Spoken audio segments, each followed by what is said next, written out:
ह्रीङ्कारासनगर्भितानलशिखाम् सौक्लीम् कलाम् बिभ्रती सौवर्णाम् वरधारिणीम् वरसुधा धौताम् त्रिनेत्रोज्ज्वलाम् वन्दे पुस्तकपाशमङ्कुशधराम् स्रग्भूषितामुज्ज्वलाम् त्वाम् गौरीम् त्रिपुराम् परात्परकलाम् श्रीचक्रसञ्चारिणी।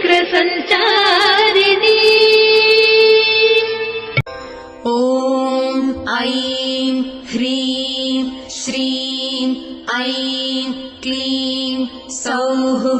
ॐ नमस्त्रिपुरसुन्दरी हृदयदेवी शिरोदेवी शिखादेवी कवचदेवी नेत्रदेवी अस्त्रदेवी कामेश्वरी